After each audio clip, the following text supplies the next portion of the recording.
Hello everyone and welcome back to the armchair sociologist. आज के इस लेक्चर में हम एक बहुत ही इंपॉर्टेंट कॉन्सेप्ट को पढ़ने जा रहे हैं, हिस्टोरिकल मटेरियलिज्म। और ये लेक्चर बेस्ड है इग्नू के ESO 13 यूनिट 6 पर। और ये टॉपिक जो है आपके यूपीएससी सोशियोलॉजी ऑप्शनल के पेपर 1 में जो यूनिट 4 है सोशियोलॉजिकल थिंकर्स, उसमें कार्ल मार्क्स के अंदर हम समझते हैं।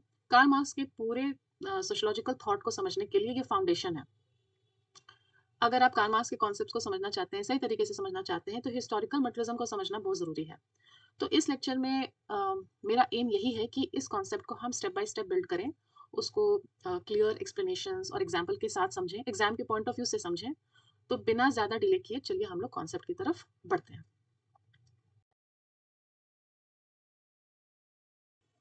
So let us begin. Historical materialism constitutes the scientific core of Marx's sociological thought. It is not merely a philosophy, but a method to understand society, social structure, and social change.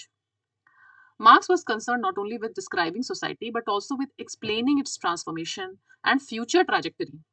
His sociology, therefore, is deeply focused on change, conflict, and historical movement. तो इससे हमें क्या समझ में आ रहा है? What we understand from this? We understand from this is that historical materialism is the main base, central framework, foundation of Marx's sociological thought. ये सिर्फ कोई एक फिलोसफिकल आइडिया नहीं है, बल्कि सोसाइटी को साइंटिफिकली समझने का एक तरीका है। तो मार्क्स क्या कह रहे हैं? वो कह रहे हैं कि सोसाइटी को ओपिनियन या बिलीफ या मॉरल लेंस से बस नहीं देखना चाहिए, बल्कि फैक्ट्स और कंडीशंस, ऑब्जेक्टिव रियलिटी से उस लेंस से देखना चाहिए। और मार्क्स सिर्फ इस पे फोकस नहीं थे कि सोसाइटी आज अभी इस वक्त कैसी है, उनका मेन फोकस था कि सोसाइटी कैसे बदलेगी, उसका फ्यूचर कैसा होगा, ट्रांसफॉर्मेशन एंड फ्यूचर ट्रेजेक्टरी, किस डायरेक्शन में वो जा सकती है। इसीलिए उनका सोशियोलॉजी जो है, मार्क्स का सोशियोलॉजी जो है, वो डीपली फोकस्ड है चेंज पे, कॉन्फ्लिक्ट पे, हिस्टोरिकल मूवमेंट पे। अब हम आगे देखते हैं इन दोनों वर्ड्स का क्या मतलब है, हिस्टोरिकल का मतलब क्या है, मटेरियलिज्म का मतलब क्या है। अब इस कॉन्सेप्ट का नाम हिस्टोरिकल मटेरियलिज्म क्यों है? इसमें हिस्टोरिकल क्या है और मटेरियलिज्म क्या है? Why it is called historical? It is historical because Marx has traced the evolution of human societies from one stage to another. तो इस लाइन से हम क्या समझते हैं? मार्क्स सोसाइटी को टाइम के अक्रॉस देखते हैं, वो सोसाइटी को कोई एक फिक्स स्ट्रक्चर नहीं मानते हैं। मार्क्स हमें ये दिखा रहे हैं कि ह्यूमन सोसाइटीज बदलती है, वो बदलते रहती है, और ये चेंज जो है स्टेजेस में होता है। जैसे पहले प्रिमिटिव सोसाइटी थी, फिर एंशिएंट सोसाइटी, फिर फ्यूडल सोसाइटी, उसके बाद कैपिटलिस्ट सोसाइटी। तो इस तरह से ह्यूमन सोसाइटी एक स्टेज से दूसरे स्टेज में इवॉल्व होती है। और यहाँ पे हिस्टोरिकल का मतलब सिर्फ पास्ट नहीं है कि पुराना, पहले क्या हुआ। हिस्टोरिकल का मतलब है प्रोसेस, कैसे हुआ वो मूवमेंट, वो इवोल्यूशन, वो समझना है। इसीलिए मार्क्स के अप्रोच को हिस्टोरिकल कहते हैं, क्योंकि वो ह्यूमन सोसाइटी को एक एक स्टेज से दूसरे स्टेज इवॉल्व होते हुए हमें समझा रही है। और उसको मटेरियलिज्म क्यों कह रहे हैं? It is called materialistic because Marx has interpreted evolution of society, this evolution, in terms of their material और economic basis. तो इसका मतलब क्या है? तो मार्क्स कह रहे हैं कि सोसाइटी को जो चला रहा है, जो इवॉल्व कर रहा है, जो इवोल्यूशन हुआ कैसे, उसका ड्राइविंग फोर्स कौन है? वो आइडियाज नहीं है, वो रिलीजन भी नहीं है, वो मोरालिटी भी नहीं है। पहले जो फिलोसफर्स थे इसी बेसिस पे सोसाइटी को समझ रहे थे कि आइडियाज, रिलीजन, मोरालिटी, इस बेसिस पे एक्सप्लेन कर रहे थे कि चेंजेस कैसे आ रही हैं। बट मार्क्स ने यहीं पे चेंज लाया। उनका कहना था कि ये जो चेंज है, ये जो इवोल्यूशन है एक स्टेज से दूसरे स्टेज, ये मटीरियल कंडीशन से है। मटीरियल कंडीशंस का क्या मतलब है? मटीरियल कंडीशंस का मतलब है कि लोग कैसे काम करते हैं, कैसे प्रोडक्शन हो रहा है, कौन रिसोर्सेज को ओन कर रहे हैं, इकोनॉमी का स्ट्रक्चर क्या है। इन क्वेश्चंस के द्वारा उसको वो समझना चाह रहे हैं, इसको मटेरियल कंडीशंस कहा जा रहा है। मतलब सोसाइटी का जो इकोनॉमिक बेस है, वो इस इवोल्यूशन को ड्राइव कर रहा है, वो है उसके पीछे का फोर्स। तो अगर सिंपल में समझें तो इकोनॉमिक बेस जो है वो सबसे पहले आ रहा है। जैसे आप एग्जांपल समझिए कि जब एग्रीकल्चर से इंडस्ट्री आई, तो फिर वो सब चीज को चेंज कर दिया, फैमिली स्ट्रक्चर को, सिटीज को, पॉलिटिक्स को, आइडियाज को, सब चीज चेंज हो गए। तो क्या चीज पहले आ रहा है? इकोनॉमिक बेस, और वो फिर बाकी चीजों को चेंज कर रहा है। इसीलिए मार्क्स के अप्रोच को मटीरियलिस्ट कहते हैं, हिस्टोरिकल मटीरियलिज्म। आप दोनों को जोड़ दीजिए, दोनों को साथ में देखिए, तो हिस्टोरिकल मतलब सोसाइटी कैसे टाइम के साथ बदल रही है, और मटेरियलिज्म मतलब ये जो बदलाव है, ये जो चेंज है, ये मटेरियल यानी कि इकोनॉमिक कंडीशंस की वजह से होता है। तो मार्क्स का मेन आर्गुमेंट क्या है? मार्क्स का मेन आर्गुमेंट ये है कि सोसाइटी का historical development material conditions, economic basis के वजह से होता है। इसीलिए इस थ्योरी का नाम है हिस्टोरिकल मटेरियलिज्म। ये बहुत भारी भरकम दिखता है, हम भी जब पढ़ रहे थे तो मतलब हम बता नहीं सकते हैं how overwhelmed I was by this concept historical materialism. सुनने में ही अजीब लगता है। I was never exposed to sociology before this, तो मेरे लिए बहुत डिफिकल्ट था। लेकिन जब इसको आप पढ़ते हैं और समझते हैं, और इग्नू का जो ये पीडीएफ मैंने आपको बताया ESO 13 यूनिट 6, इसको प्लीज देखिएगा जरूर। इसके स्टार्टिंग में पहला ही पेज में आई थिंक, या दूसरा पेज, आई थिंक पहला ही पेज में इसको अच्छे से समझा दिया गया है, पहला या दूसरा में, हिस्टोरिकल मटेरियलिज्म। तो यही है हिस्टोरिकल और मटेरियलिज्म। इसका नाम ऐसा क्यों है इसको हम और अभी समझेंगे डिटेल में, लेकिन इनिशियली यही चीज है ये।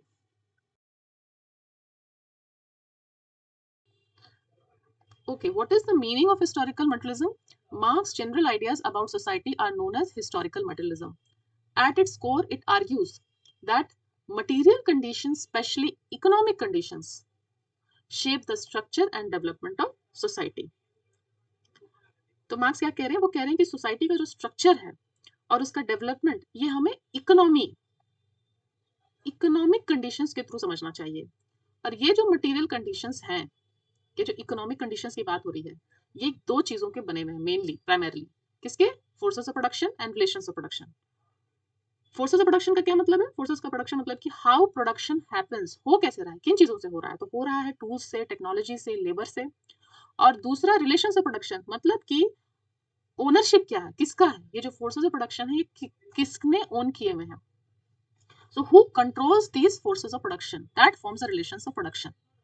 जो रिलेशंस ऑफ प्रोडक्शन मतलब जो मान लीजिए लैंड है, तो लैंड जो ओन कर रहे हैं वो लैंडलॉर्ड हो गए, और उस पर जो सिर्फ काम कर रहे हैं वो सर्फ हो गए, टेनेंट्स हो गए। तो that is a relationship of landlord and Surf. अब दूसरा फोर्स ऑफ प्रोडक्शन, जैसे मान लीजिए मनी है, कैपिटल है, तो जो उसको ओन कर रहे हैं वो कैपिटलिस्ट हो गए, बोर्जुआ हो गए। और जो लोग उस पर सिर्फ वेज लेबर को लेके काम कर रहे हैं, उसके बदले उनको वेजेस मिल रहे हैं, वो प्रोलेटेरिएट हो गए। तो ये हुआ फोर्स ऑफ प्रोडक्शन और दूसरा हुआ रिलेशंस ऑफ प्रोडक्शन। इसके लिए डिटेल लेक्चर है पहले का मेरा, उसका लिंक मैं यहाँ पे दे दूंगी, उसको प्लीज देखिएगा, वो आपको बहुत हेल्पफुल होगा। नहीं तो आप हार्लम-बोस ऑरेंज बुक का जो फर्स्ट चैप्टर है उसमें जो मार्क्सिज्म वाला पार्ट है उसको भी पढ़ सकते हैं। और मैंने इसको ना ब्रेक भी कर दिया है, एक मिनी सीरीज जैसा बना दिया है, वहाँ पे छोटा छोटा कॉन्सेप्ट करके उसको भी आप देख सकते हैं। इससे आपको ये जो इसके एक्चुअल कॉन्सेप्ट है ये क्लियर हो जाएंगे। उसको प्लीज देखिएगा, आपको काफी समझ में आएगा। इस वाले लेक्चर में भी मैंने इसको आगे बताया हुआ है, वहां भी आपको ये समझ में आएगा। अब आगे बढ़ते हैं कि these material conditions consist primarily of forces of production and relations of production. आगे क्या है? Marks rejected the Hegelian idealist view that idea drives history. इसका क्या मतलब? इसका मतलब ये कि हेगल, उनका मानना था कि जो आइडियाज हैं वो पहले चेंज होते हैं, पहले हमारे आइडियाज चेंज होंगे और फिर सोसाइटी चेंज होती है। बट मार्क्स ने कहा कि नहीं, ऐसा नहीं है। Instead Marx asserted that ideas are a product of material reality, not the cause of it. Marx का व्यू है कि हिस्ट्री आइडिया से नहीं बन रही है, वो आइडिया से चेंज नहीं हो रही है, मटेरियल कंडीशन से चलती है। मटेरियल कंडीशंस चेंज होते हैं तो आइडियाज भी चेंज हो जाता है। He asserted that ideas are a product of material reality, not the cause of it. तो इसका मतलब ये है कि आइडियाज जो है वो खुद में इंडिपेंडेंट नहीं है। आइडियाज लोगों के real life conditions, objective real life condition जिसमें हम जी रहे हैं, उससे निकल के आ रही है। जैसे मान लीजिए इंडस्ट्रियल लाइफ है, वो जब आया, एग्रीकल्चर से इंडस्ट्रियल लाइफ आया, तो फिर नए नए कॉन्सेप्ट आइडियाज आए, जैसे इंडिविजुअलिज्म का कॉन्सेप्ट, डेमोक्रेसी का कॉन्सेप्ट।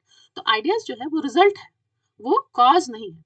और फिर उसके बाद एक लाइन देखिए कि matter determines consciousness, not vice versa. ये जो मैटर है ना, जब ये मैटर, मटेरियल रियलिटी, ये सब वर्ड आए ना, तो आप दिमाग में लाइए इकोनॉमिक बेस, इकोनॉमिक कंडीशंस, वो सोचिए। तो जो इकोनॉमिक कंडीशंस है वो हमारे कॉन्शियसनेस को डिसाइड करती है। कॉन्शियसनेस का मतलब यहाँ पे क्या? आइडियाज, हमारे बिलीव्स, ये मतलब है। मतलब हमारा जो कॉन्शियसनेस है, हमारा आइडियाज, जो हमारे बिलीव्स हैं, वो मटेरियल लाइफ से आ रहा है, उसको कॉज नहीं कर रहा है, मटेरियल लाइफ डिटरमिन कर रहा है आइडियाज को। ये उनका कहना था। अब हम आगे देखेंगे कि हिस्टोरिकल मटेरियलिज्म का इंटेलेक्चुअल बैकग्राउंड क्या है, कहाँ से वो चल के आया, क्या कॉन्टेक्स्ट है उसका। Okay, so what is the intellectual background of historical materialism? एक हम देखेंगे हिस्टोरिकल एंड पॉलिटिकल कॉन्टेक्स्ट, उसके बाद में हम देखेंगे influence of Hegel in detail. ये दोनों चीज हम समझेंगे in intellectual background of historical materialism. तो पहला है हिस्टोरिकल एंड पॉलिटिकल कॉन्टेक्स्ट। इसमें हमें क्या समझ में आता है? इसमें समझ आता है कि marks lived in a period shaped by legacy of French Revolution, Industrial Revolution, and political conflicts. Political conflicts between whom? Between the monarchy and the liberal democratic forces. तो इन तीनों चीज के द्वारा उनका जो थॉट प्रोसेस था उस पर इफेक्ट पड़ा, उसको उसने शेप किया।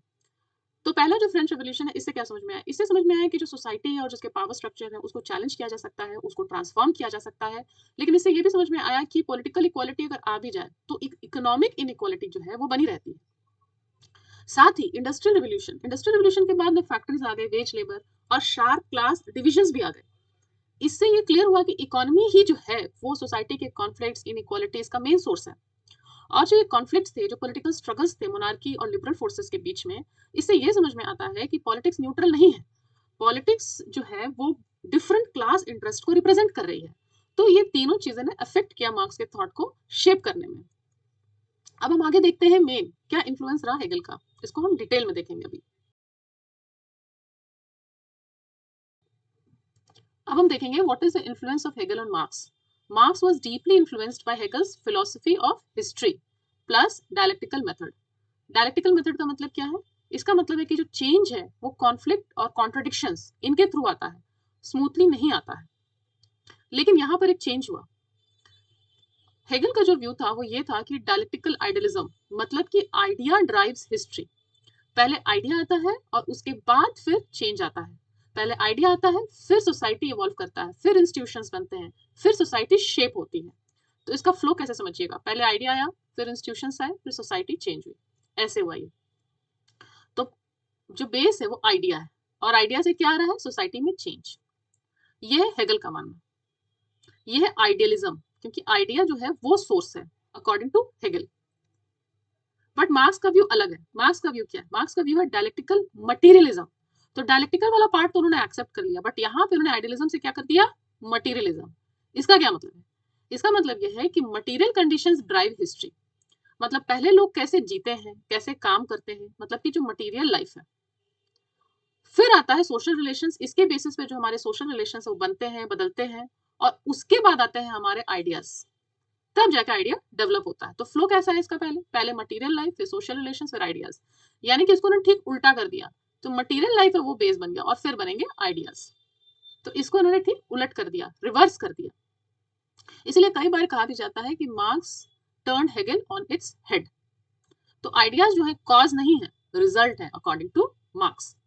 अब ये डायग्राम देखिए, डायलेक्टिकल आइडियलिज्म इस तरफ है हेगल का और डायलेक्टिकल मटेरियलिज्म है इस तरफ मार्क्स का। इधर वाले क्या मतलब है?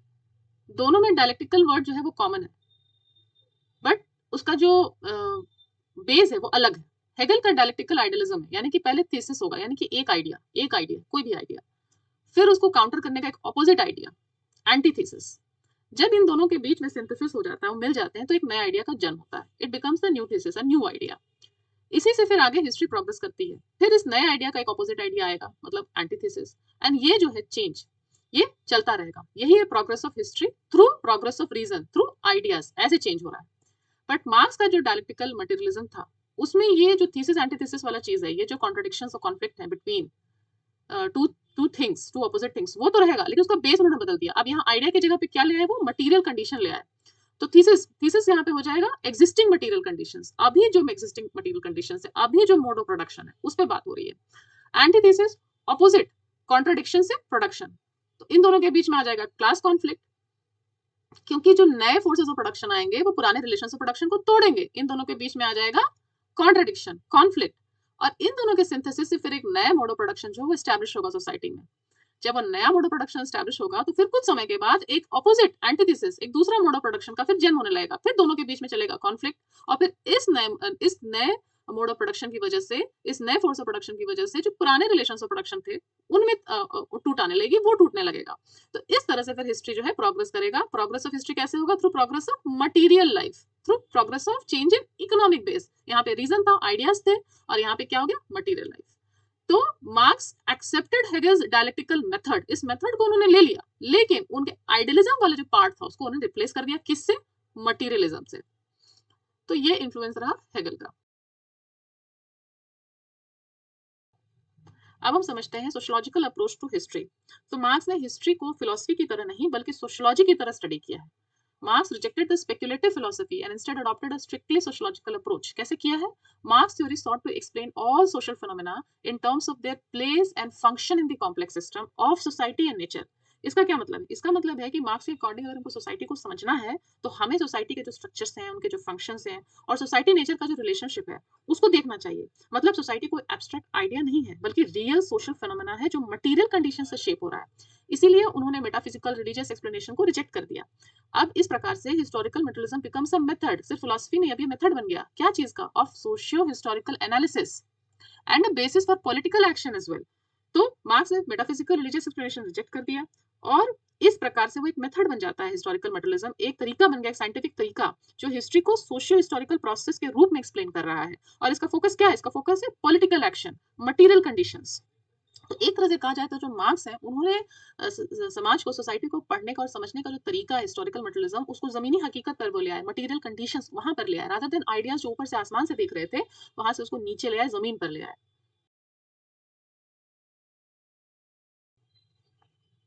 अब हम समझेंगे what are the basic assumptions of historical materialism. The first being society as an integrated whole. So according to Marx, society is an integrated system. मतलब जो उसके सभी हिस्से हैं, चाहे इकोनॉमी हो, पॉलिटिक्स हो, लॉ, रिलीजन, एजुकेशन, कल्चर, जो भी हो, सब आपस में इंटरकनेक्टेड है। इसका मतलब ये है कि एक इंस्टीट्यूशन को समझने के लिए उसके उसके बाकी इंस्टीट्यूशन से अलग करके नहीं देखा जा सकता है। None of them can be studied in isolation. अगर आपको मान लीजिए एजुकेशन सिस्टम को समझना है तो फिर वहां पर क्या इकोनॉमिक स्ट्रक्चर है, क्या क्लास रिलेशन है, उसको भी आपको देखना पड़ेगा। None of these institutions can be studied in isolation. दूसरा पॉइंट है चेंजेबल नेचर ऑफ सोसाइटी। इसका मतलब क्या है? इसका मतलब है कि सोसाइटी इज इनहेरेंटली म्यूटेबल, यानी सोसाइटी नेचुरली ही चेंज होते रहती है। और वो कैसे चेंज होती है? चेंज कहाँ से आता है? This change arises from the internal contradictions and conflicts. ये कोई चेंज बाहर से नहीं आ रहा है, ये खुद ही सोसाइटी के विद इन जो इकोनॉमिक स्ट्रक्चर में चेंज हो रहा है, जो टेंशन उसकी वजह से आ रहा है, उससे ये सोशल चेंज आ रहा है। और ये चेंज कैसा है? ये चेंज रैंडम नहीं, ये चेंज रेगुलर पैटर्न पे है।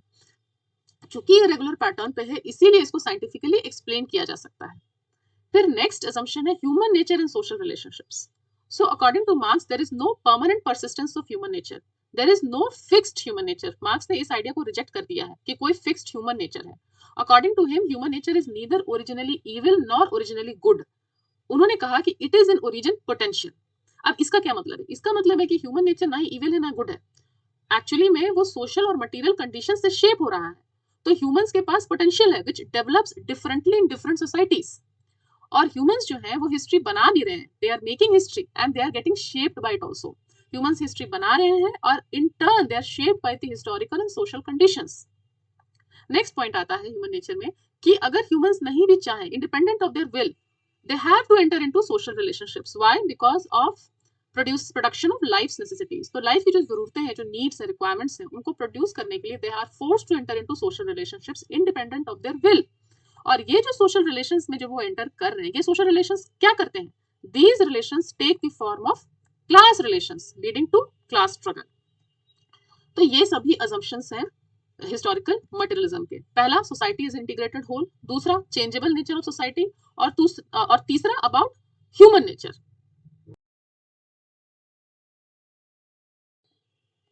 अब हमने जो कुछ देखा है अभी तक उस पे let us understand, check your progress. ये इग्नू के मटेरियल में ही दिया हुआ है, वहीं से लिया गया है। पहला, who among the following scholars did marks draw his philosophical inspiration from? Of course इतना कुछ देखने के बाद हमें समझ में आ रहा है कि हेगल है। फिर है कि which of the following is the essential feature of historical materialism? पहला पॉइंट क्या कहता है? पहला पॉइंट कहता है कि society takes birth, grows and changes like an organism. Actually ये किसने कहा है? हर्बर्ट स्पेंसर, उनके ऑर्गेनिक एनालॉजी से आया हुआ है। ये founding fathers, earlier founding fathers में आते हैं, मतलब कि मार्क्स, वेबर और डरकहाइम, ये जो आप पढ़ते हैं उसके पहले कौन है? हर्बर्ट स्पेंसर है। तो हर्बर्ट स्पेंसर ने एक ऑर्गेनिक एनालॉजी दी थी कि जैसे ऑर्गेनिज्म बड़ा होता है और चेंज होता है, उसी तरह सोसाइटी भी बड़ा होकर फिर चेंज होते जाती है। फिर सी वाला पॉइंट देखिए कि society starts as a small aggregate with time and grows in size. ये भी हर्बर्ट स्पेंसर का, ये सोशल इवोल्यूशन उन्होंने दिया था, simple to complex. Society simple से स्टार्ट होती है फिर कॉम्प्लेक्स हो जाती है। सोशल इवोल्यूशनिज्म वाला कॉन्सेप्ट है हर्बर्ट स्पेंसर का। उनके दो कॉन्सेप्ट है, ऑर्गेनिक एनालॉजी और सोशल इवोल्यूशनिज्म। ये दोनों यहाँ पे ए और सी में बताया गया। और डी देखिए, डी में क्या लिखा है? डी में लिखा है कि society develops with the development of its scientific personal. ये ऑगस्ट कॉम का है, क्योंकि ऑगस्ट कॉम ने ये बताया था कि human beings must be studied scientifically. जैसे साइंस के बाकी सभी हिस्सों को पढ़ा जाता है, उसी प्रकार से हम ह्यूमन बींग्स को भी स्टडी कर सकते हैं। खासकर जो नेचुरल साइंस वाला, उसको कैसे पढ़ा जाता है, ह्यूमन बींग्स को भी हम स्टडी कर सकते हैं। तो ये वाला जो लाइन है ये is credited to August Comte. अब ये रह जाता है बी। बी में क्या कहा गया कि society is inherently mutable in which changes are produced by inherent contradictions. तो ये भी हमने जस्ट देखा था कि ये अजम्पशन है हिस्टोरिकल मटेरियलिज्म का, और ये मार्क्स के द्वारा है। सो which of the following is essential feature of historical materialism? Point B. अब हम core theory of historical materialism पे जाएंगे। इतना के बाद भी कोर थ्योरी बची हुई है। Let us get into it. So what is the core theory of historical materialism? Core theory of historical materialism अभी हमने काफी बार उसको विजिट कर लिया है, बट यहाँ पर उसको एक कंसाइज वे में प्रेजेंट किया गया है। The clearest statement of the theory appears in Marx preface to a contribution to the critique of political economy. यहाँ पर उन्होंने इस कॉन्सेप्ट को, हिस्टोरिकल मटेरियलिज्म के कॉन्सेप्ट को एक क्लियर वे में, कंसाइज वे में प्रेजेंट किया। उनका सेंट्रल आइडिया क्या था? सेंट्रल आइडिया ये था कि the economic structure of society forms it's real foundation. इसका मतलब है कि जो सोसाइटी का रियल बेस है उसका इकोनॉमिक स्ट्रक्चर होता है, और बाकी आइडियाज, रिलीजन या फिलोसफी नहीं होता है। मेन बेस होता है इकोनॉमिक स्ट्रक्चर। और इकोनॉमिक स्ट्रक्चर से मार्क्स क्या समझते हैं? मार्क्स समझते हैं, according to marks, economic structure society is made up of relations of production. और रिलेशंस ऑफ प्रोडक्शन का क्या मतलब है कि कौन प्रोडक्शन को कंट्रोल करते हैं, ओनरशिप का स्ट्रक्चर क्या है, क्लास रिलेशन कैसे बनते हैं। तो मार्क्स मार्क्स आगे ये भी कहते हैं कि the legal and political superstructure of society is based upon this relations of production. इस पर वो डिपेंडेंट है। अब आगे आता है relations of production and means of production, इन दोनों के बीच में। So Marx says that relations of production reflect the stage of society's force of means of production. मतलब जैसे जैसे जो टूल्स एंड टेक्नोलॉजी हैं ये सब डेवलप होते हैं, बदलते जाते हैं, मतलब कि जो फोर्स ऑफ प्रोडक्शन बदलते जाता है, उसी तरह वैसे वैसे सोसाइटी में जो सोशल रिलेशंस है वो भी चेंज होते हैं। तो ये दोनों आपस में जुड़े हुए हैं। एंड फाइनली मार्क्स क्या बता रहे हैं? मार्क्स ये बता रहे हैं कि process of socio political intellectual life, socio political and intellectual life is conditioned by this mode of production. Mode of production इन्हीं दोनों से बना हुआ है, relations of production and force of production, दोनों मिलकर मोड ऑफ प्रोडक्शन बनता है। तो मार्क्स कह रहे हैं कि जो पॉलिटिक्स है, लॉ है, आइडियोलॉजी है, आइडियाज, ये सभी चीजें, मतलब जो इंटेलेक्चुअल लाइफ है और जो हमारा सोशियो पॉलिटिकल लाइफ है, ये सभी कहीं ना कहीं पे डायरेक्टली इनडायरेक्टली हमारे जो मटीरियल लाइफ के मोड ऑफ प्रोडक्शन है उससे इन्फ्लुएंस हो रहा है। तो फाइनली वही बात है कि आइडिया सोसाइटी को कंट्रोल नहीं कर रही है, मटीरियल लाइफ आइडियाज को शेप कर रहे हैं। So according to Marx, the economic structure is the foundation of society। और इकोनॉमिक स्ट्रक्चर बना किससे है? वो बना है रिलेशंस ऑफ प्रोडक्शन पे। और रिलेशंस ऑफ प्रोडक्शन कैसे चेंज हो रहा है? वो जैसे जैसे forces of means of production change होता है, रिलेशन ऑफ प्रोडक्शन चेंज होता है, और रिलेशन ऑफ प्रोडक्शन और फोर्सेज ऑफ प्रोडक्शन मिलकर क्या बनता है? Mode of production. तो फाइनली उनका यही बताना है कि जो हमारा सोशियो पॉलिटिकल इंटेलेक्चुअल लाइफ है वो इस उस टाइम पर जो मोड ऑफ प्रोडक्शन है इकोनॉमिक लाइफ का, उस पर निर्भर करता है। तो यही इनका जो कंसाइज में अगर बोला जाए तो हार्ट ऑफ थ्योरी यही है। कुछ की कॉन्सेप्ट्स है जो हमने लेक्चर के दौरान देखा है, उसको यहाँ पर हम ब्रीफली विजिट कर लेते हैं। पहला है social relations beyond individuals. So Marx argues that production forces individuals to enter into objective social relations that exist independent of personal choice. Understanding history requires understanding these structural relations. तो कोई भी इंसान society में अकेले तो काम नहीं कर सकता। Production process requires that number of people have to be involve in that process. तो प्रोडक्शन के लिए लोगों को सिस्टम के थ्रू रिलेशंस में आना पड़ता है, जैसे कि वर्कर, ओनर, लैंडलॉर्ड, टेनेंट। इसीलिए अगर हमको सोसाइटी की हिस्ट्री को समझना है तो उसके लिए इंडिविजुअल्स के जो पर्सनल रिलेशंस हैं उसको नहीं, जो स्ट्रक्चरल रिलेशंस है, जो ये ऑब्जेक्टिव सोशल रिलेशंस है, उसको हमको समझना जरूरी है। Social relations beyond individuals, beyond हमारे पर्सनल लाइफ जो सोशल रिलेशंस है उसको समझना पड़ेगा। फिर आता है सोसाइटी का इंफ्रास्ट्रक्चर और सुपरस्ट्रक्चर। तो according to Marx the economic base of a society forms its infrastructure. और इंफ्रास्ट्रक्चर में दो चीजें आती हैं, forces of production and relations of production. इस बेस पर सोसाइटी का सुपर स्ट्रक्चर खड़ा है, जैसे कि laws, politics, education, values, culture, ideas, beliefs, religion, सभी कुछ जितने भी हमारे इंस्टीट्यूशंस हैं वो सभी कुछ इसी बुनियाद पर खड़े हैं।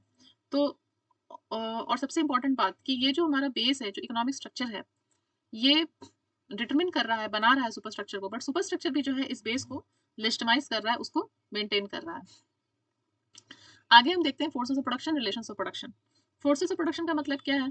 It is the capacity of society to produce. मतलब कि इसमें इंक्लूडेड है हमारा टेक्नोलॉजी, साइंटिफिक नॉलेज, टूल्स, सभी कुछ। और टेक्नोलॉजी, साइंटिफिक नॉलेज और टूल्स है, ये सब जो है ये मीन्स ऑफ प्रोडक्शन में आता है। लेकिन जैसे इसमें हम लेबर पावर इसको जोड़ देते हैं तो वो फोर्स ऑफ प्रोडक्शन बन जाता है। तो सोसाइटी कैसे और कितना प्रोड्यूस कर सकती है वो ये सब फोर्स ऑफ प्रोडक्शन डिटरमिन कर रहा है। और इसके बाद आता है हमारा रिलेशंस ऑफ प्रोडक्शन। तो इस प्रोडक्शन प्रोसेस के दौरान ये इसेंशियल हो जाता है कि लोग सोशल रिलेशंस में एंटर करेंगे। एंड सोशल रिलेशंस में जब वो एंटर करते हैं तो फिर यहाँ पे बात आती है कि जो ये फोर्सेस ऑफ प्रोडक्शन है, ये टेक्नोलॉजी, ये लैंड, टूल, साइंटिफिक नॉलेज, ये कौन ओन कर रहा है, ये ओनरशिप किसके पास है। तो कौन ओन कर रहे हैं, कौन उस पर काम कर रहे हैं, ये कौन डिसाइड कर रहा है, ये सब जो है ये रिलेशंस ऑफ प्रोडक्शन का हिस्सा हो जाता है। तो प्रोडक्शन के दौरान लोगों के बीच पावर और ओनरशिप का रिलेशन जो होता है यही रिलेशन ऑफ प्रोडक्शन है। और ये force of production, relation production जब आपस में जुड़ जाते हैं तो वो सोसाइटी के उस समय का मोड ऑफ प्रोडक्शन, जो कि उसका बेस है, वो बन जाता है। तो ये इसके कुछ की कॉन्सेप्ट्स हैं जो हमने यहाँ पर इसको फिर से विजिट कर लिया है। अब हम कुछ एक दो और कॉन्सेप्ट को ब्रीफ में विजिट करते हैं। पहला है social change, class struggle and revolution. तो according to Marx social change जो है वो सडनली नहीं आता है, बल्कि एक प्रोसेस से बंद होता है और जो दो चीजों पर निर्भर कर रहा है। Marx explains social change through class conflict and contradictions. Contradictions between what? Between forces and relations of production. तो पहला जो है वो क्लास कॉन्फ्लिक्ट है। क्लास कॉन्फ्लिक्ट का मतलब क्या हुआ? क्लास कॉन्फ्लिक्ट का मतलब ये हुआ कि हर सोसाइटी में क्लासेस होती हैं। क्लासेस कैसे बन रही हैं? जो मीन्स ऑफ प्रोडक्शन को ओन कर रहे हैं, जो मीन्स ऑफ प्रोडक्शन जैसे लैंड, कैपिटल, इसके जो ओनर्स हैं और जो लेबर पावर को सेल कर रहे हैं, उनके बीच में जो रिलेशन है और जो उनके इंटरेस्ट है वो नेचुरली ऑपोजिट होते हैं। एक मीन्स ऑफ प्रोडक्शन को ओन कर रहे हैं और एक के पास सिर्फ लेबर पावर है, तो उनके जो इंटरेस्ट है वो ऑपोजिट है। तो इसमें इसे क्लास कॉन्फ्लिक्ट होता है और यही कारण होता है सोसाइटी में चेंज का, क्योंकि क्लास स्ट्रगल होगा, सोसाइटी में चेंज होगा एंड फाइनली रिवोल्यूशन। दूसरा पॉइंट है contradictions between the forces and relations of production. Again इसका मतलब क्या है? इसका मतलब ये है कि जो फोर्सेस ऑफ प्रोडक्शन है, यानी कि जो लैंड है, कैपिटल है, लेबर है, ये टाइम टू टाइम बदलते जाते हैं। जैसे फ्यूडल सिस्टम से कैपिटल सिस्टम आया तो लैंड से कैपिटल हो गया मीन्स ऑफ प्रोडक्शन। और जैसे फोर्स ऑफ प्रोडक्शन बदलता है तो उसके साथ में जो सोशल रिलेशंस है वो भी बदलते हैं, तो रिलेशंस ऑफ प्रोडक्शन बदलता है। तो जैसे कि लैंड से अगर कैपिटल आएगा तो लैंड से जब कैपिटल में चेंज हुआ तो पुराने फोर्सेस ऑफ प्रोडक्शन से नया फोर्स ऑफ प्रोडक्शन आया, तो नया फोर्स ऑफ प्रोडक्शन जो है पुराने रिलेशंस ऑफ प्रोडक्शन को हिंडर करने लगता है, उसमें बाधा उत्पन्न करता है। तो वहां पे इनहेरेंट कॉन्ट्राडिक्शंस बन जाता है। नए फोर्स ऑफ प्रोडक्शन एंड पुराने रिलेशंस ऑफ प्रोडक्शन, उनके बीच में हमेशा एक खिंचातानी बनी रहती है। तो ये जो इनहेरेंट कॉन्ट्राडिक्शन है सोसाइटी में और जो क्लास कॉन्फ्लिक्ट है, ये दोनों मिलकर सोशल चेंज और रिवोल्यूशन को रिजल्ट करते हैं। वहां से वो बदल के बन के आता है। उसका लॉजिक उन्होंने और आगे में समझाया कि लॉजिक क्या है रिवोल्यूशन का, रिवोल्यूशन क्यों और कहां से आ रहा है। उसके लिए उन्होंने बताया कि ईच हिस्टोरिकल स्टेज, सोसाइटी अनेक हिस्टोरिकल स्टेज से गुजर रही है, वो हमने शुरू से देखा है। तो each historical stage contains in internal contradictions, उसके अंदर खुद ही कॉन्ट्राडिक्शंस हैं जो समाहित हैं और वही रिवोल्यूशनरी ट्रांसफॉर्मेशन कॉज कर रहे हैं। तो इंटरनल कॉन्ट्राडिक्शंस क्या है? यही चीजें हैं, ये क्लास कॉन्फ्लिक्ट और ये contradictions between the forces of and the relations of production, ये इसके खुद के अंदर कॉन्ट्राडिक्शन बने हुए हैं और इसकी वजह से रिवोल्यूशन होता है। तो उसका उन्होंने हिस्टोरिकल सीक्वेंस बताया है कि पहले क्या था। पहले प्रिमिटिव कम्युनिज्म था, फिर एंशिएंट स्लेवरी आई, फिर फ्यूडलिज्म, फिर कैपिटलिज्म। तो ये जो हर स्टेज है, हर स्टेज पे जो productive forces outgrow the existing relations of production, मतलब जब नए मीन्स ऑफ प्रोडक्शन, जो प्रोडक्टिव फोर्स यहाँ पे कहा जा रहा है वो यही है कि जब नए मीन्स ऑफ प्रोडक्शन आ जाते हैं, बन जाते हैं, तो वो पुराने रिलेशंस ऑफ प्रोडक्शन को आउटग्रो कर जाते हैं। पुराने रिलेशंस ऑफ प्रोडक्शन जो है वो पीछे छूट जाते हैं कहीं, तो फिर उनके बीच में जो एक कॉन्ट्राडिक्शन आता है उसी से फिर रिवोल्यूशन आता है। ये है social change, class struggle, revolution. यहाँ पर वही एग्जांपल जो हमने भी विजिट किया था कि फ्यूडल सोसाइटी में जब नए रिलेशंस ऑफ प्रोडक्शन आने लगे, मतलब जब फ्यूडल सोसाइटी का जो मीन्स ऑफ प्रोडक्शन है वो लैंड से कैपिटल की तरफ बढ़ा, तो जो नया फोर्स ऑफ प्रोडक्शन आया वो पुराने रिलेशंस ऑफ प्रोडक्शन में बाधा उत्पन्न करने लगा। And that led to what? That led to French revolution. French revolution occurred when the capitalist relations of production reached a degree of maturity in Europe. तो ये जो डायलेक्टिकल रिलेशनशिप है, जो खींचातान है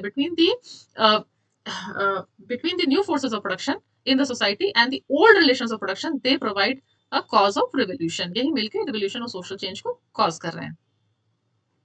इसके बाद हम देखेंगे सोशल रियलिटी एंड कॉन्शियसनेस। इन कुछ कुछ पॉइंट्स हैं जिनको हम ब्रीफली विजिट कर लेंगे।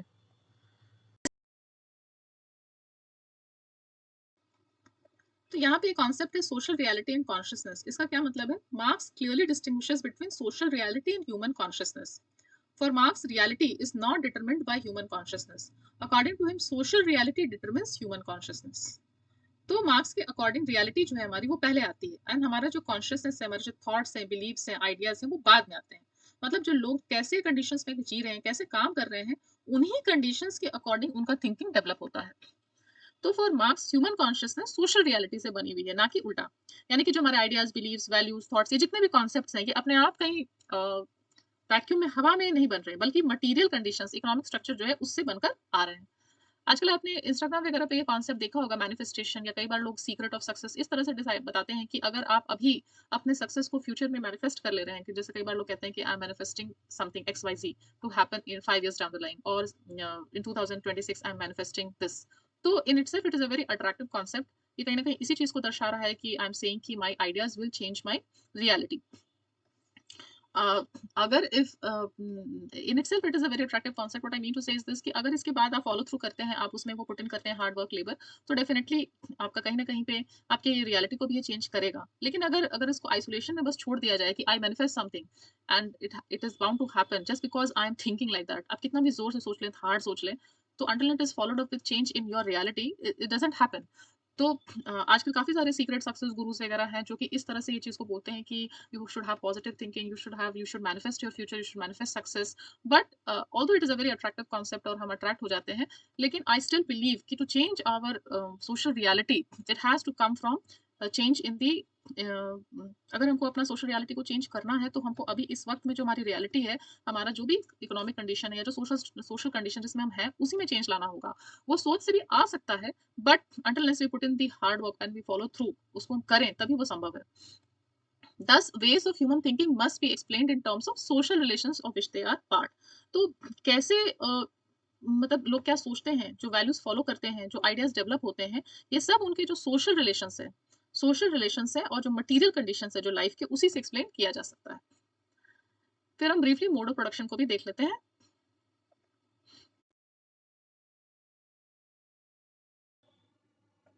अब हम ब्रीफली यहाँ पे मोड ऑफ प्रोडक्शन भी देख लेते हैं। मोड ऑफ प्रोडक्शन क्या है? According to Marx, if we have to understand the history of society, we have to understand a very important tool, that is mode of production. Mode of production का मतलब क्या होता है? इसका मतलब है कि लोग कैसे प्रोडक्शन करते हैं, that is the forces of production. और प्रोडक्शन के दौरान उनके बीच कैसे रिलेशंस बनते हैं, that is relations of production. Force of production, relations of production को अगर जोड़ दें तो वो मोड ऑफ प्रोडक्शन बनता है। तो मार्क्स के अकॉर्डिंग चार मेजर मोड्स ऑफ प्रोडक्शन है: Asiatic, ancient, feudal and capitalist. Asiatic mode of production में क्या? एशियाटिक मोड ऑफ प्रोडक्शन है subordination of all people by state. तो इसमें स्टेट का कंट्रोल बहुत स्ट्रांग होता है और सरप्लस का एक्सट्रैक्शन जो है वो स्टेट कैसे करती है? In form of tax. फिर आता है ancient mode of production. Ancient mode of production में इंपॉर्टेंट फीचर क्या है? सेंट्रल फीचर क्या है? स्लेवरी। और यहाँ पे रिलेशनशिप क्या है? मास्टर एंड स्लेव का। तो अ, इसमें प्रोडक्शन स्लेव्स के लेबर पर डिपेंड करता है और जो मास्टर होते हैं, जो स्लेव के ओनर होते हैं, वो डायरेक्ट कंट्रोल करते हैं, ना कि उनके लेबर पे, स्लेव के एंटायर लाइफ पर भी। और फिर आता है feudal mode of production. Feudal mode of production का मेन क्या है? मेन है लैंड। सबसे इंपॉर्टेंट मीन्स ऑफ प्रोडक्शन है लैंड। और यहाँ रिलेशन होता है फ्यूडल लॉर्ड और उनके सर्फ के बीच में। तो यहाँ पे जो सर्फ है वो भी कोई फ्री नहीं है, बट स्लेव की तरह भी नहीं है। एक्सप्लॉयटेशन, रेंट और फोर्स लेबर के जरिए होता है। तो यहाँ पे इसका मतलब क्या हुआ? इसका मतलब ये हुआ कि जो जमीन के जो मालिक हैं वो बहुत पावरफुल हैं और उन पे जो ये सर्फ टेनेंट्स हैं बिल्कुल डिपेंडेंट है। फिर आया capitalist mode of production. Capitalist mode of production में जो कैपिटल है वो सबसे इंपॉर्टेंट मीन्स ऑफ प्रोडक्शन है और वो सारा कुछ अप्रोप्रिएट किया हुआ है किसने? कैपिटलिस्ट ने। और वर्कर्स क्या करते हैं? वो अपने लेबर पावर को एक्सचेंज करते हैं फॉर वेजेस। तो यहाँ पे एक्सप्लॉयटेशन कैसे हो रहा है? एक्सप्लॉयटेशन हो रहा है सरप्लस वैल्यू के जरिए। मतलब जो प्रॉफिट अर्न हो रहा है उसमें से बहुत थोड़ा सा हिस्सा लेबर को, उसके लेबर पावर के लिए मिलता है और बाकी सारा जो है हिस्सा, बड़ा हिस्सा, वो कॉन्सेंट्रेट कर लेते हैं, एक्यूमुलेट कर लेते हैं कैपिटलिस्ट। तो यहाँ पे का क्लास कॉन्फ्लिक्ट किनके बीच होता है? बोर्जवा और प्रोलेटारिएट के बीच। तो कैपिटल ओनर प्रॉफिट कमाते हैं और वर्कर्स का एक्सप्लॉयटेशन होता है। तो ये जो मैं चारों मोड्स ऑफ प्रोडक्शन है, इसमें एक बात तो समान है एक्सप्लॉयटेशन की। हर एक मोड ऑफ प्रोडक्शन का अपना डिस्टिंक्ट सिस्टम ऑफ प्रोडक्शन है, distinct system of class relations है और अलग तरीके से वो एक्सप्लॉयटेशन भी है। तो इसी क्लास स्ट्रगल से सोशल चेंज और रिवोल्यूशन आता है। तो ये हम ये समझ सकते हैं इससे कि mode of production represent different historical systems of production, exploitation and class relations. अब हम आगे एक बहुत इंपॉर्टेंट कॉन्सेप्ट देखेंगे कि हिस्टोरिकल मटेरियलिज्म, दो उसका जो फंडामेंटल जो मेन कोर है वो इकोनॉमिक स्ट्रक्चर है, बट उसको हमको इकोनॉमिक डिटर्मिनिज्म से इक्वेट नहीं कर देना चाहिए। तो अभी तक हमने जितना भी हिस्टोरिकल मटेरियलिज्म को पढ़ा है, इससे हमें यही समझ में आता है कि जो मार्क्स ने जो अपने थॉट को बताया है उसमें इकोनॉमिक स्ट्रक्चर, जो मटेरियल कंडीशंस है, वो एक सेंट्रल फ्रेमवर्क, एक फाउंडेशन है। But at the same time हमें यहाँ पे ये समझाया जा रहा है कि हिस्टोरिकल मटेरियलिज्म को हमें इकोनॉमिक डिटर्मिनिज्म के इक्वेट नहीं कर देना चाहिए, because Marx did not reduce society to economics alone. Economic determinism का मतलब क्या? उसका मतलब ये है कि economic conditions determine the development of society. ये बात सही है कि जो इकोनॉमिक स्ट्रक्चर है वो मार्क्स के थॉट का सेंट्रल फ्रेमवर्क है। बट इसका मतलब ये नहीं कि मार्क्स ये कह रहे हैं कि सब कुछ इकोनॉमिक्स से ही हो रहा है। यहाँ पर वो ये भी मान रहे हैं, for him mode of production includes social relations of production, which are the relations of domination and subordination into which men and women are born or involuntary enter। मतलब कोई जानबूझ के अपने मन से इन तरह के रिलेशंस में एंटर नहीं करता है, वो उन कंडीशंस में लाइफ में आते हैं तब जाके उनको इस तरह के सोशल रिलेशंस में एंटर करना पड़ता है। तो जब तक हम इन सोशल रिलेशंस ऑफ प्रोडक्शन को नहीं समझेंगे, तब तक हम पूरी तरह से सोसाइटी को, सोसाइटी के चेंज, सोसाइटी में क्यों बदलाव आ रहा है, क्यों रेवोल्यूशन आ रहा है, इसको हम नहीं समझ सकते हैं। ये जो डोमिनेशन और सबऑर्डिनेशन का जो रिलेशनशिप है, बॉस वर्कर, रूलर रूल्ड, जो लोग अपनी मर्जी से इसको एंटर नहीं कर रहे हैं, इसको हमको समझना ज़रूरी है। और इन रिलेशंस को समझने के लिए हम इसको तब तक नहीं समझ सकते जब तक हम वर्किंग पीपल जिनके ऊपर रूलर्स रूल कर रहे हैं, उनके कल्चर, नॉर्म्स, रिचुअल्स सबको हम लोग समझें। क्यों? क्योंकि क्लास जो है वो सिर्फ़ एक इकोनॉमिक कैटेगरी नहीं है, वो एक कल्चरल फॉर्मेशन भी है। वो लोगों के वैल्यूज़, उनके लाइफ़स्टाइल, उनके सोचने-विचारने की सभी तरह के पावर से बना हुआ एक कल्चरल फॉर्मेशन है। तो ये बात सच है कि हिस्टोरिकल मटेरियलिज़्म ने मटीरियल कंडीशंस को एक प्राइमेसी, एक ऊँचा स्थान दिया है, एक सेंट्रल जगह दिया है, but at the same time it recognises the relative autonomy of culture and superstructure. So we can say that historical materialism gives primacy to the economic conditions but does not deny the role of culture, ideology and social relations.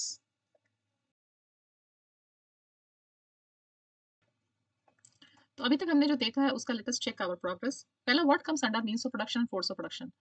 तो जैसे मैंने आपको बताया कि means of production में जितना भी है land, capital, technology, scientific knowledge, ये सब कुछ मीन्स ऑफ प्रोडक्शन में आता है, बट जब उसमें हम लेबर पावर जोड़ देते हैं तब वो बन जाता है force of production. Then what are the various components of superstructure. तो सुपरस्ट्रक्चर के अंदर आता है हमारा laws, politics, educational system, religion, culture, ideology, philosophy, सब कुछ सुपरस्ट्रक्चर का पार्ट है। अब इसमें क्वेश्चन है कि state does it belong to infrastructure और सुपरस्ट्रक्चर। तो क्लियरली जो स्टेट है वो सुपरस्ट्रक्चर का हिस्सा है। क्यों? क्योंकि स्टेट ही लॉज बनाते हैं, पावर एक्सरसाइज करते हैं, एग्जिस्टिंग इकोनॉमिक सिस्टम को प्रोटेक्ट करते हैं। तो स्टेट जो है वो सुपरस्ट्रक्चर का पार्ट है। अब इसके बाद हम देखते हैं contributions of historical materialism to sociology. ये आपको क्वेश्चंस के आंसर लिखने में बहुत हेल्पफुल हो सकता है ये वाला पार्ट। पहला पॉइंट है, he introduce class relations as a central analytical category. तो मार्क्स और सोसाइटी को जो इंडिविजुअल्स के जो रिलेशंस है नहीं उसके द्वारा नहीं बल्कि क्लासेस के बीच जो रिलेशंस है, जैसे बोर्जुआ और प्रोलेटेरिएट के बीच रिलेशनशिप, जो लैंडलॉर्ड है एंड टेनेंट्स हैं, जो सर्फ है उनके बीच के रिलेशनशिप, उसके थ्रू एनालाइज किया। दूसरा, he provided a scientific and empirical framework to study social change. तो उन्होंने सोशल चेंज को कोई रैंडम फिनोमेनन की तरह नहीं देखा है कि कोई एक्सीडेंटल फिनोमेनन है, बल्कि एक एक कंप्लीट फ्रेमवर्क, एक साइंटिफिक फ्रेमवर्क, उसके ज़रिए, उस लेंस से उन्होंने इसको देखा है through economic conditions, production, class conflict, उससे उन्होंने उसको एक्सप्लेन किया है। One very important thing that he introduced new concepts, methods, hypothesis for sociology. तो बहुत सारे कॉन्सेप्ट जैसे class struggle, mode of production, base, superstructure, alienation, ये जितने भी कॉन्सेप्ट्स आज हम सोशियोलॉजी में देख रहे हैं, पढ़ रहे हैं और उसको कोर में यूज़ कर रहे हैं, ये सभी कुछ मार्क्स के द्वारा दिए गए हैं। And he attempted a grand synthesis of social knowledge. मतलब कि मार्क्स ने बहुत सारे सब्जेक्ट्स जैसे कि economy, politics, law, culture, ideology, सबको एक में समाहित करके सोसाइटी को समझने की कोशिश की है। इसके लिए उनका अप्रोच जो है एक ग्रैंड थ्योरी के रूप में देखा जाता है। End of course it is a persistent critic of AIIMS and methods of social sciences. तो पहले से लेके आज तक जितने भी सोशल साइंस में जो भी किया जा रहा है, जो भी मेथड्स हैं, जिस तरह से पढ़ा जा रहा है, उसको मार्क्सिस्ट लेंस से आज तक देखा जाता है। तो कहीं पे जब पावर, इनइक्वालिटी, एक्सप्लॉयटेशन, इन सभी के कॉन्सेप्ट्स को अगर नहीं देखा जाए, अनदेखा किया जाए, तो उसको मार्क्सिस्ट लेंस से देखा जाता है। आज के सोशल साइंस को भी उस पे तौला जाता है मार्क्सिस्ट लेंस से।